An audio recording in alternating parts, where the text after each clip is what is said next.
Welcome everybody to another eye opener, Market Wealth Dailies, quick little video chats that we do with top traders. We've got Blane Markham back again. Blane, I am scratching my head once again. Now, I'm not the brightest bulb. I will be the first to tell you that, but this market is just illogical at best. Trying to track what's going on, and I'm seeing all kinds of things that just don't add up. We've got all this stuff going on, and yet we're still seeing this kind of crawl up continue.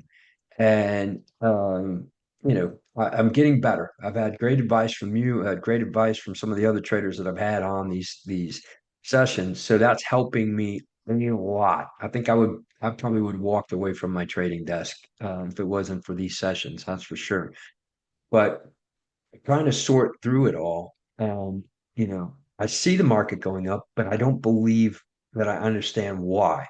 And what that does to me then is it makes me nervous. It's like everything's saying if it's going up and it's been going up, which is the case, I should be long, man. I should be out there looking at, trades that are based on everything going up, but yet can't do it. I mean, I just feel like it's so fragile. And I don't know if it's just me, if that's a psychological thing, or if there's some, survival instinct that's kicking in to protect me from evil forces of getting wiped out. But yeah, so great to have you here because I really want to have you kind of walk through what you're seeing with this market and then also kind of what strategies we might consider to like to trade this, to keep trying to pull income out of it.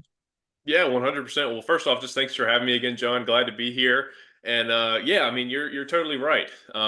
Things have been, as per usual in the market, that maybe don't always make sense and maybe kind of, trading to the contrary of the opinion of the masses. And just compared to where, think about where we were back on Monday when you and I were talking. We just came off a weekend where everybody was, really dialed in watching, events across the Middle East. And, here we are sitting Wednesday.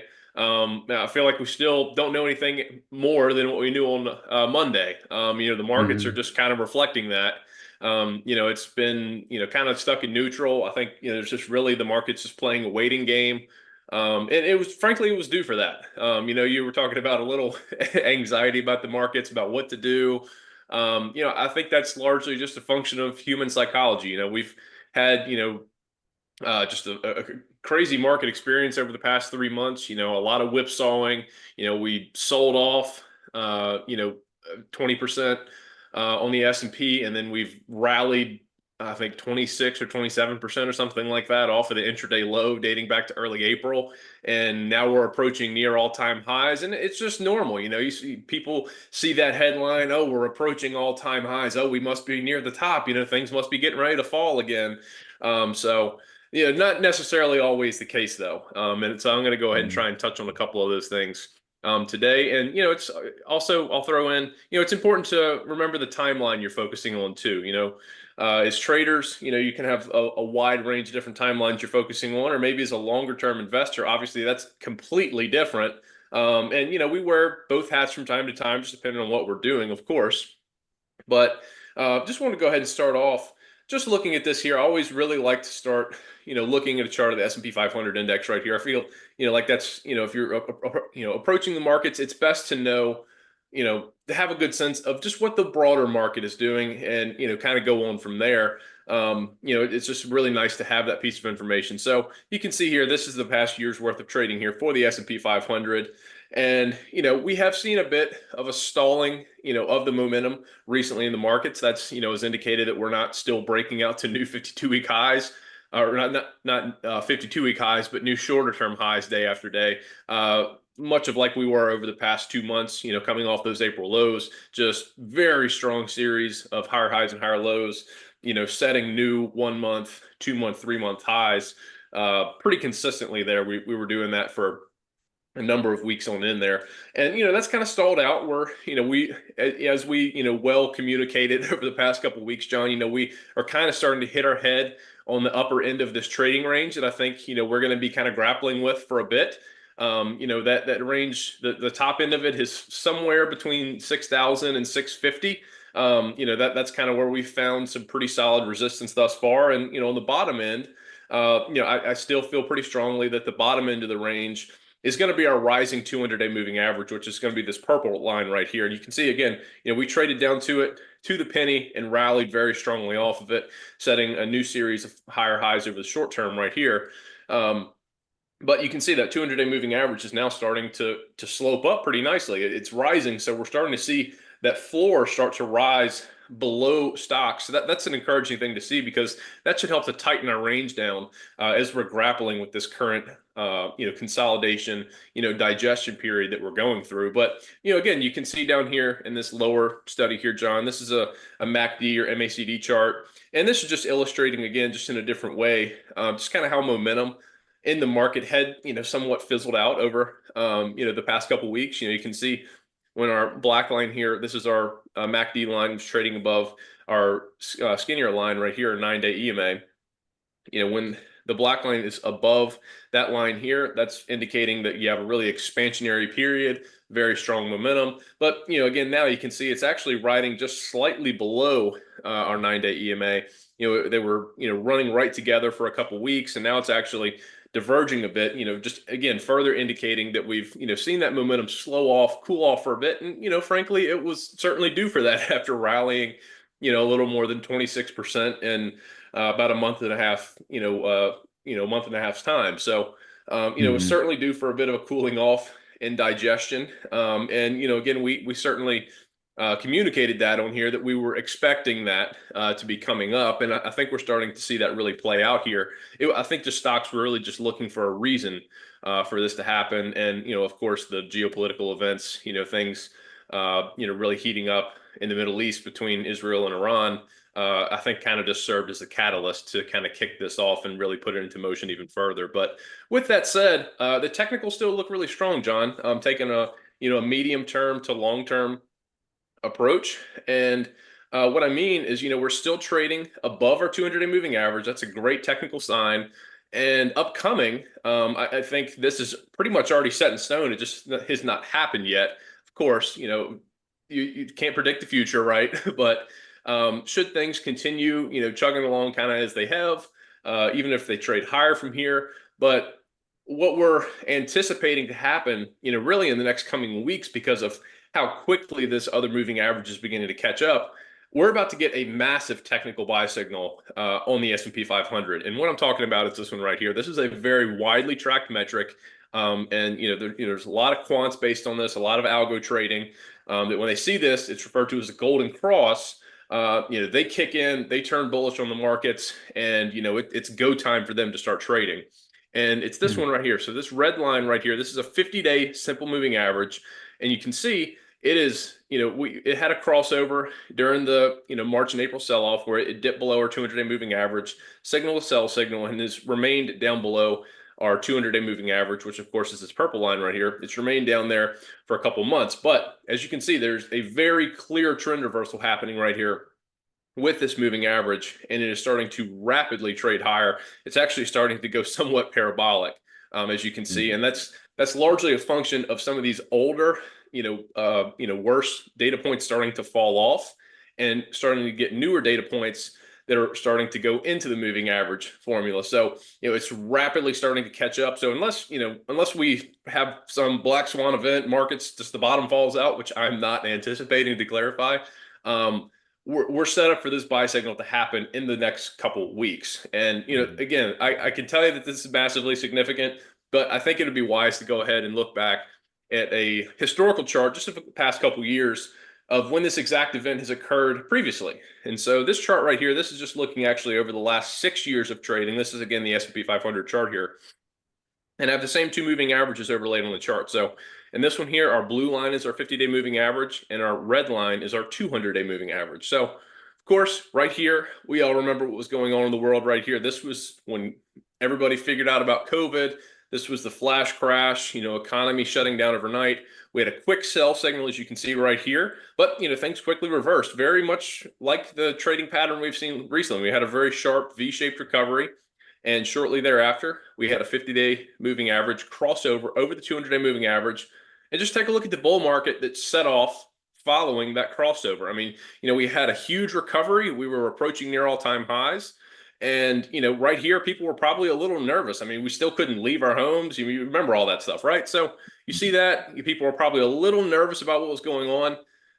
But, you see that moving average crossover. And again, look at the next 12 months of performance that followed once that It happened. didn't look back. It didn't even look back. It just kept Not at going. all. It just was rip roaring higher. Of course, there was a lot of reasons for that, but there's a reason that these moving averages are followed so closely. It's because they are great predictive tools of, they're measuring past price movement, and they are very helpful in predicting what is likely to come in the future. Now, fast forward a couple years, of course, we also remember recent bear market we experienced through 2022 into the early part of 2023, but that's when the most recent crossover occurred.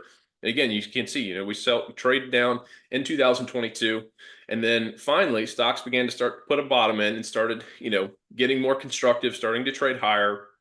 We got that buy signal with the 50 crossing above the 200-day simple moving average. You can see that occurring right here.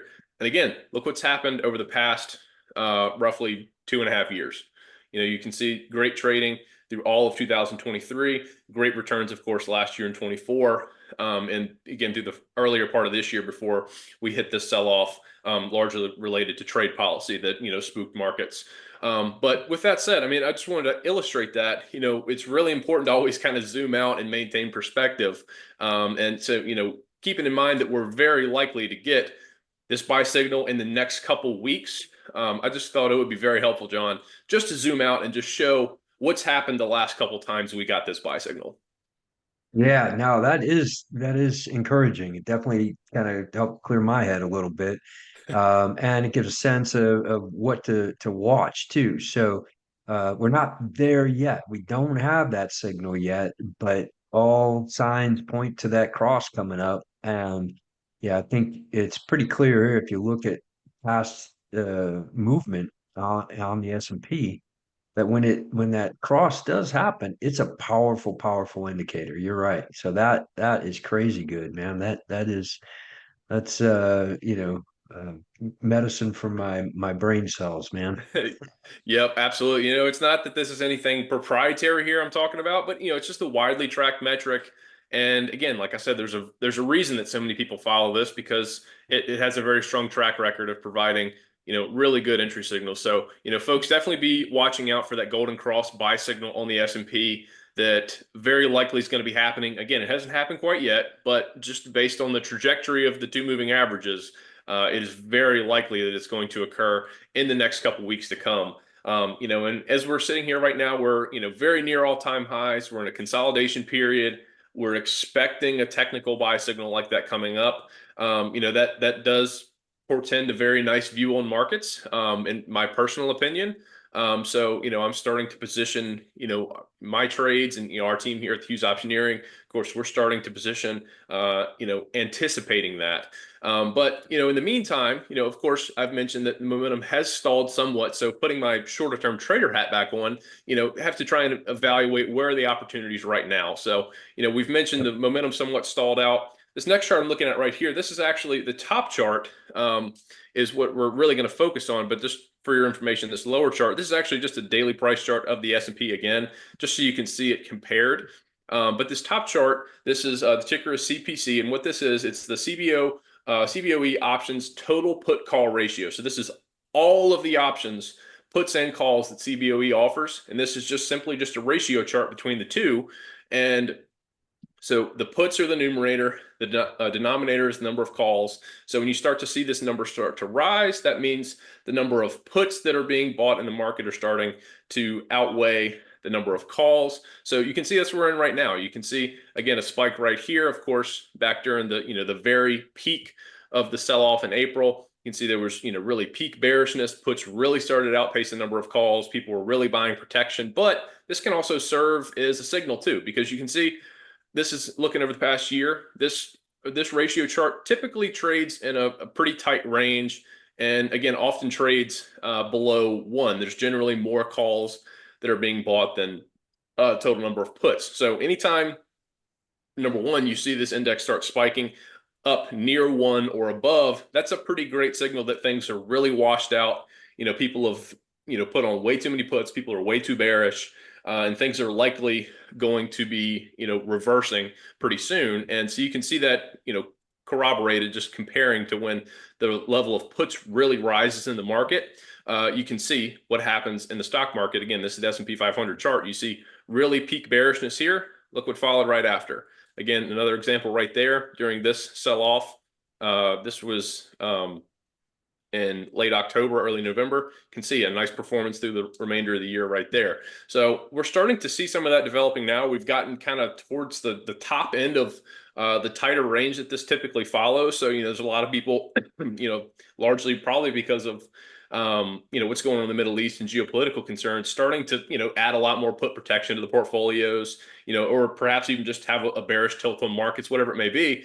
But, this really serves kind of, as a good contrary indicator to what people are doing is, when people get too bearish, the risk in the markets turns to the upside. So you can see, we're starting to approach that level right now. It really does not like to get much higher than this 0.95 typically until stocks, reverse and start trading higher. So, keeping in mind, this can somewhat serve as a nice timing tool in trading because, when you see people getting, really, really peak bearish, sometimes that's also the best time to actually turn bullish and start going along. So just wanted to throw that out there, that we're starting to approach that level, John. Yeah, it's really interesting to think about that. And as traders, there's another thing that you can lose sight of a little bit is that this isn't about what's going on today. It's about what people expect to happen in the future, right? So this is a good kind of uh, you know barometer of what people are expecting. And to your point, as we see that start to rise on the put call ratio chart, you get a sense that there's a little bit of skepticism going on. So that goes back to a confirmation for the cross that we were looking at earlier. It's like, okay, don't get ahead of yourself. Wait for a confirmation of that cross because as of this moment, we're starting to see the puts outweigh the calls a little bit, which means people are the general climate is that things are going to go down. The expectation is that things could go down a little bit. Um, but it's not out of the range of norm. So all of this is to say, watch these things closely. Make sure you confirm before you move out. But if we see that thing cross, man, that is just such a reliable signal. It's really Absolutely. incredible. Yeah, no doubt. And so on this right here, again, we're starting to get to that more elevated state, John. And when we start getting up to this range on this put call ratio chart, it typically doesn't stay elevated for long. I mean, you can see so many different occasions here where we get a little bit of a spike where people get, more bearish, and the balance between puts and calls becomes about even, near this level of 1 right here. Doesn't typically stay up there too long, and it begins to start reverting down because markets begin to rally. So just wanted to point that out that we might be starting to get kind of set up for that. People and traders might be getting a little too over positioned, anticipating things to the downside. So just keeping that in mind. But with that said, we're of course keeping our trader hat on here. We're still looking for opportunities in the shorter term. We're still waiting for that buy signal on the market to happen in the coming weeks. We're waiting for sentiment to reverse and, really provide maybe the next catalyst to boost stocks to the upside. But in the short term, we're still looking for opportunities. And I found one right here, John, that looked really, really solid today. And so this is going to be for Citigroup. So of course, this is, one of the, massive banks here in the U.S., one of the top, one of the largest banks, one of the, bigger, group of 4 here. So of course, here's a nice chart of Citigroup. This is looking at the past year's worth of trading. We do have a nice buy signal. So this is kind of looking at the shorter term. I do like to use this for our, my own personal shorter term trading, is looking at the 21-day EMA here, which is our red line. I have that trading above our 63-day EMA, which is our green line. So I have a nice buy signal that's frankly pretty new. This crossover actually occurred just in the middle of last month. So this is only a few weeks old. This is a relatively new buy signal. Looking at the recent pattern trading for Citigroup, nice series of higher highs and higher lows over the past couple months. So really constructive trading here for Citigroup. And a couple more things, you can see, of course, it's getting a nice lift today, catching a nice bid. It's up, about 1.8%. So still in a nice trend. But even with that, it's still not trading in a short-term overbought range. You can see I have my kelp channels also thrown on my chart here. And you can see, stock's trading just a touch below 79 per share. And so that means, as you can see where our upper counter channel is, that's signaling that Citigroup is not currently overbought at current price levels. It's not trading outside of that upper counter channel band. So that's offering us a nice, attractive entry point for this, stock that's in a great bullish trend at today's prices. And that's also being confirmed in our RSI chart down here below. We have a constructive RSI. It's above 50. It's rising, but it hasn't quite gotten above this level of 70. So we're getting, double confirmation, really good trend, but not quite overbought at current prices. And one more thing I'd like to add, John, before I hop into the trade I actually found for it is, again, I've touched on this a couple of times recently, in these times when markets at the broader level, talking about the S&P 500 level, or, momentum's kind of starting to peter out, starting to, somewhat stagnate in the meantime, while it's, in these digestion consolidation, periods. I really like to try and target stocks that have strong relative strength to the market. So, this stock, it's outperforming the market. It's, looking past, the market's overall momentum slowing down. This stock is still marching ahead and trading higher. And we have that exactly right here in the Citigroup trade. So this is another ratio chart looking at Citigroup, and this is just divided by the price of the S&P 500. So, ignore all of the numbers over here. They're not really relevant for what we're looking for. We're just simply in this chart, for trying to potentially put on a bullish trade for Citigroup. We just want to see that Citigroup is outperforming and is outperforming the markets. And that's indicated right here. We can see this line. Just because this line is sloping up, that means our numerator in this case on this ratio, so the Citigroup, that means our numerator is outperforming the denominator, which is the S&P 500. So we have our line sloping up right here. That's indicating nice relative strength and relative outperformance compared to the broader market. So in this time of the market, momentum slowing, this is exactly the type of trade setup that I would be looking to target. And the trade I actually went to find is, typically, with the banks, they don't have generally very rich option premiums. They don't really typically carry, a great deal of extra time value. So it can be often harder to find a trade, maybe using like our spread strategy or even a covered call, just because they don't have all that extra premium. So it's really not always the best suited for those types of strategies. Sometimes you can find, a more income-based strategy, or, something that's used to kind of leverage and harness that extra time value. But in this case, I'm looking at just a simple long call. So just looking at a potential call option that you can just purchase and just go long via this call. And the one I found is actually the July 11th here, 72 strike call. Looks like it's increased a couple cents since I found it, but I went ahead and put this into our call option purchase calculator here just to pull up the profit potential analysis for the trade. And so, of course, you can see our stock symbol, current stock price, our long call strike right here, and its premium.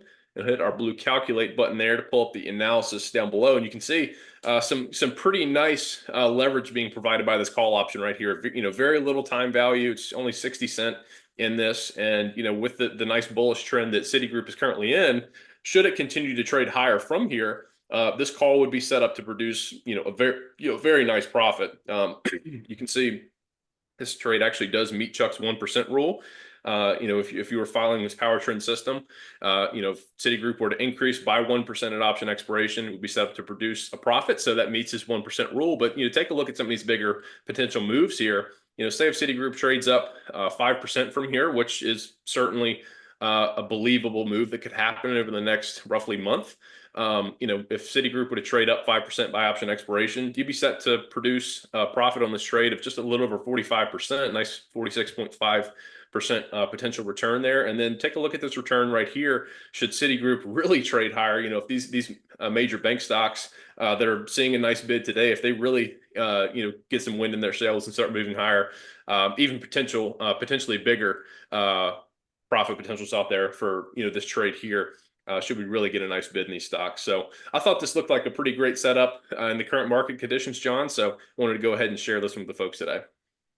Yeah, no, absolutely. Great find. Looks pretty attractive to me, looking at all the numbers. As you're going through the ratio chart, it kind of dawned on me. I've been doing this stuff for many, many years, and I've worked with so many traders. I spent a lot of time in the back of the room while folks were doing presentations. And you'd sit back there and you'd watch, what people were going through. And I always was as intrigued with the audience as I was with the presenter.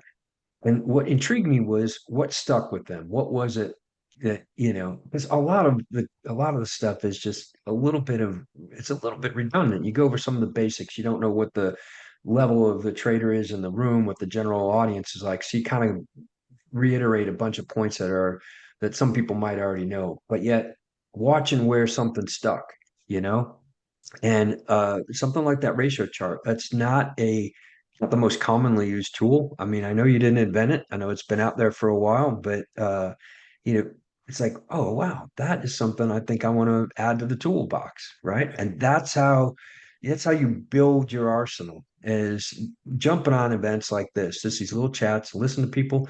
You're going to weed through some stuff that either A, you've already heard before, B, it doesn't resonate with you, but you're going to find these nuggets. And you gotta put the time in. You gotta be in these things. You gotta be engaged. And whether it's us or whether it's, other presenters or, other sources of information, that's the way to do it. And you're gonna get those nuggets like the ratio charts that are like, oh wow, that's gonna tighten up my trading. It's gonna make it just a little bit more effective.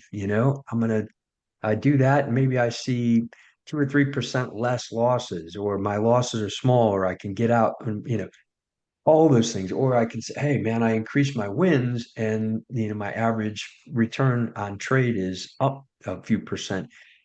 That's the game. It's small ball, man. It is hitting singles and moving the runners ahead, putting a little bit of money in your account on a consistent basis.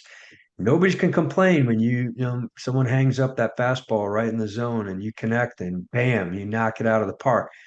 Huge Cubs fan. Hats off to Pete Crow Armstrong last night, 452-foot home run off of the scoreboard at Wrigley. But you can't do that all the time. So you're looking for tools like this, and this is amazing. It's so funny. We were looking at the MACD too, and I remember spending some time with John Ehlers, who is one of the leading pioneers for MACD research, and did such a great job. And at the time, I don't did not was not aware I was in the presence of greatness. But there was some pretty powerful messages coming out of that, and it's guys like him and guys like Steve Nissen who really, really catapulted the candle charts that everybody takes for granted today. I mean, it was him. He really put that on the map. A lot of these guys came out of the CMT Certified Market Technician program, and there's a consistent pattern with those guys. They are just absolute geniuses. When they get through that program and they write their proposal to get their CMT, they've achieved things that I don't think I can even dream of. So just folks like that. But you pick up these nuggets along the way. So, and it was being there at the time, it was a lot of work, it was a lot of time, but now I'm fortunate for it. So hope just trying to put an encouraging message out to everybody as they sit through our sessions, they listen to us talk, and I'm grateful for their patience and their time. And I am just so grateful for you because you're providing these nuggets, and that's what makes it worthwhile. So just wanted to say thanks again for that, Blaine. Yeah, well, absolutely. And, couldn't have said, the first part of that any better than you did. It's, definitely, it's great when you can watch something and, hopefully, pick up one of those nuggets that can really help you out, over the long term and down, the long stretch in your trading. But, absolutely appreciate it. It's a privilege to me to be able to come here and, talk and get to, speak and share these different ideas, things I'm seeing. Yeah, I know sometimes can be a little long-winded in some of my explanations, but I try to just be thorough and, really explain what I'm seeing in the charts. So certainly hope that, the folks out there watching find it useful and helpful, and I would love to keep having you come back and attend these sessions and watch, and, hopefully I can keep sharing some really helpful tips with you. Absolutely. Well, hey man, thanks so much for sharing this time with us, and we'll be hitting you up. Keep an eye on the schedule for these events, folks. We got a lot of good stuff coming up, so really want you to be in the room with us. We're grateful to have you here. Blaine, thanks again, and we will be talking to you next week, my man. Yep, absolutely. Well, thanks so much, John. Have a great week, everybody. Take care.